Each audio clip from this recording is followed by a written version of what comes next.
ಇದನ್ನ ಕೇಳಿದ್ರೆ ನಿಮ್ಗೆ ನಂಬೋಕೆ ಕಷ್ಟ ಆಗ್ಬೋದು. ಕೇವಲ 9 ತಿಂಗಳಲ್ಲಿ ಭಾರತದ ಡಾಲರ್ ಖಜಾನೆಗೆ ಬರೋಬ್ಬರಿ $30.8 ಬಿಲಿಯನ್ ಹೊಡೆತ ಬಿದ್ದಿದೆ ಅಂತೆ. ಅಂದ್ರೆ ಸುಮಾರು 28 ಲಕ್ಷ ಕೋಟಿ ರೂಪಾಯಿಗಳ ಲೆಕ್ಕದಲ್ಲಿ ದೊಡ್ಡ ಕೊರತೆ. ಹಾಗಾದ್ರೆ ದೇಶದ ಆರ್ಥಿಕತೆಗೆ ನಿಜವಾಗಿಯೂ ಅಲಾರಾಂ ಬೆಲ್ ಬರ್ತಿದ್ಯಾ? ರೂಪಾಯಿ ಮೌಲ್ಯ ಯಾಕೆ ಒತ್ತಡಕ್ಕೆ ಸಿಲುಕಿದೆ? ಮೋದಿ ಅವರು ಕೆಲ ತಿಂಗಳ ಹಿಂದೆ ಯಾಕೆ ಚಿನ್ನ ಖರೀದಿ, ವಿದೇಶಿ ಪ್ರವಾಸ, ಇಂಪೋರ್ಟ್ಸ್ ಬಗ್ಗೆ ಎಚ್ಚರಿಕೆ ಕೊಟ್ಟಿದ್ರು? ಇವತ್ತಿನ ವಿಡಿಯೋದಲ್ಲಿ ಈ ಎಲ್ಲ ಪ್ರಶ್ನೆಗಳಿಗೆ ಸಿಂಪಲ್ ಕನ್ನಡದಲ್ಲಿ ಉತ್ತರ ನೋಡೋಣ.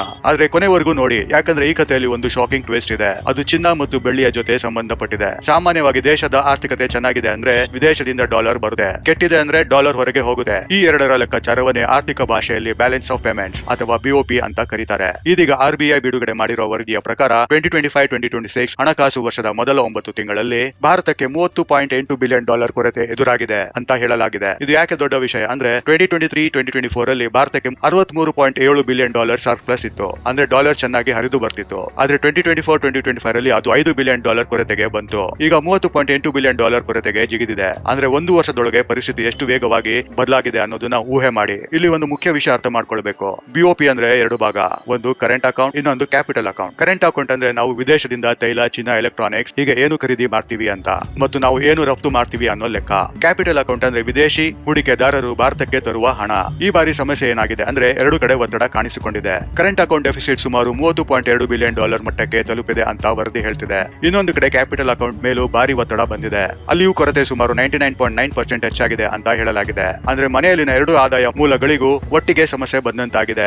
ಆದ್ರೆ ಕತೆ ಇಲ್ಲಿಗೆ ಮುಗಿಯಲ್ಲ. ಇನ್ನು ಶಾಕಿಂಗ್ ವಿಷಯ ಇದೆ. ಭಾರತದ ಆರ್ಥಿಕತೆಗೆ ದೊಡ್ಡ ಶಕ್ತಿ ಯಾವುದು ಅಂದ್ರೆ ಐಟಿ ಮತ್ತು ಸರ್ವಿಸ್ ಸೆಕ್ಟರ್. ಇದನ್ನ ಇನ್ವಿಸಿಬಲ್ ಟ್ರೇಡ್ ಅಂತ ಕರೀತಾರೆ. ಸಾಮಾನ್ಯವಾಗಿ ವಸ್ತುಗಳು ವ್ಯಾಪಾರದಲ್ಲಿ ನಷ್ಟ ಆದ್ರೂ ಸರ್ವಿಸ್ ಸೆಕ್ಟರ್ ಬಂದು ದೇಶವನ್ನು ಕಾಪಾಡುತ್ತದೆ. ಆದ್ರೆ ಈ ಬಾರಿ ಅಲ್ಲೂ ಹಿನ್ನಡೆ ಕಂಡು ಬಂದಿದೆ ಅಂತ ವರದಿ ಹೇಳ್ತಿದೆ. 2024-2025 ರಲ್ಲಿ $263.9 ಬಿಲಿಯನ್ ಲಾಭ ತಂದುಕೊಟ್ಟಿದ್ದ ಈ ಕ್ಷೇತ್ರ 2025-2026 ರಲ್ಲಿ ಕೇವಲ $221.4 ಬಿಲಿಯನ್ ಮಟ್ಟಕ್ಕೆ ಇಳಿದಿದೆ ಅಂತ ಎನ್ನಲಾಗಿದೆ. ಅಂದ್ರೆ ಸುಮಾರು $42.5 ಬಿಲಿಯನ್ ಲಾಭ ಕಡಿಮೆ ಆಗಿದೆ. ಇಷ್ಟೆಲ್ಲ ಕೆಟ್ಟ ಸುದ್ದಿಗಳ ಮಧ್ಯೆ ಒಂದು ಒಳ್ಳೆಯ ಸುದ್ದಿ ಕೂಡ ಇದೆ. ಅದು ಏನ್ ಗೊತ್ತಾ? ವಿದೇಶದಲ್ಲಿರುವ ಭಾರತೀಯರು ಕಳಿಸಿರುವ ರಿಮಿಟೆನ್ಸ್ ಕಳೆದ ವರ್ಷ $92.4 ಬಿಲಿಯನ್ ಇದ್ದದ್ದು ಈ ಬಾರಿ $102.5 ಬಿಲಿಯನ್ ಗೆ ಏರಿಕೆ ಆಗಿದೆ. ಅಂದ್ರೆ ನಮ್ಮ ಎನ್ಆರ್ಐಗಳ ಕೊಡುಗೆ ಇನ್ನೂ ಬಲವಾಗಿದೆ. ಈ ಹಂತದಲ್ಲಿ ಒಂದು ಪ್ರಶ್ನೆ, ನಿಮಗೆ ಈ ಮಾಹಿತಿ ಉಪಯುಕ್ತ ಅನಿಸಿದ್ರೆ ಒಂದು ಲೈಕ್ ಮಾಡಿ. ಇಂತಹ ಆರ್ಥಿಕ ಮತ್ತು ರಾಜಕೀಯ ವಿಶ್ಲೇಷಣೆಗಾಗಿ ಸಬ್ಸ್ಕ್ರೈಬ್ ಮಾಡೋದನ್ನ ಮರಿಬೇಡಿ.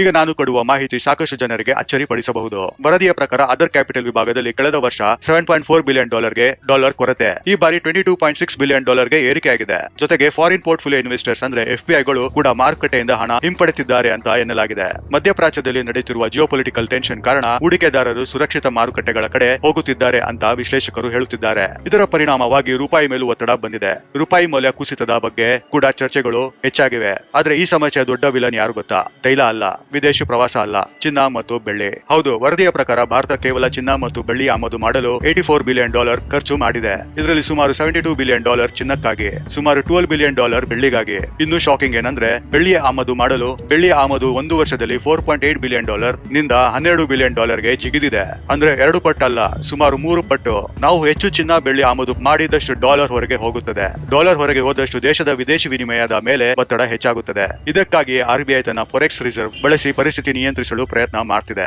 ವರದಿಯ ಪ್ರಕಾರ ಭಾರತದ ಫಾರೆಕ್ಸ್ ಸುಮಾರು $681.4 ಬಿಲಿಯನ್ ಇದೆ. ಆದ್ರೆ ಒಂದು ವಾರದಲ್ಲಿ $7.5 ಬಿಲಿಯನ್ ಕುಸಿತವು ದಾಖಲೆಯಾಗಿದೆ ಅಂತ ಹೇಳಲಾಗಿದೆ. ಈ ಹಿನ್ನೆಲೆಯಲ್ಲಿ ಸರ್ಕಾರ ಕೆಲವು ಕಠಿಣ ಕ್ರಮಗಳ ಬಗ್ಗೆ ಚರ್ಚೆ ಮಾಡ್ತಿದೆ ಅನ್ನುವ ಮಾತುಗಳು ಕೇಳಿ ಬರ್ತಿದೆ. ಈಗ ನಿಮ್ಮ ಅಭಿಪ್ರಾಯ ಏನು? ಭಾರತದಲ್ಲಿ ಚಿನ್ನದ ಮೇಲಿನ ಆಸಕ್ತಿ ಕಡಿಮೆ ಆಗ್ಬೇಕು ಅಂತ ನಿಮಗೆ ಅನ್ಸುತ್ತಾ, ಅಥವಾ ಇದು ಸಾಮಾನ್ಯ ಆರ್ಥಿಕ ಚಕ್ರದ ಭಾಗ ಅಂತ ನೀವು ಭಾವಿಸ್ತೀರಾ? ನಿಮ್ಮ ಅಭಿಪ್ರಾಯವನ್ನು ಕಮೆಂಟ್ಸ್ ನಲ್ಲಿ ತಪ್ಪದೇ ಬರೆಯಿರಿ. ವಿಡಿಯೋ ಇಷ್ಟ ಆಗಿದ್ರೆ ಲೈಕ್ ಮಾಡಿ, ಚಾನೆಲ್ ನ ಸಬ್ಸ್ಕ್ರೈಬ್ ಮಾಡಿ, ನೋಟಿಫಿಕೇಶನ್ ಬೆಲ್ ನ ಆನ್ ಮಾಡೋದನ್ನ ಮರಿಬೇಡಿ. ಮುಂದಿನ ವಿಡಿಯೋದಲ್ಲಿ ಈ ಆರ್ಥಿಕ ಪರಿಸ್ಥಿತಿ ಸಾಮಾನ್ಯ ಜನರ ಇಎಂಐ, ಪೆಟ್ರೋಲ್ ಬೆಲೆ ಮತ್ತು ಚಿನ್ನದ ಮೇಲೆ ಹೇಗೆ ಪರಿಣಾಮ ಬೀರುತ್ತೆ ಅನ್ನೋದನ್ನ ನೋಡೋಣ. ನಮಸ್ಕಾರ.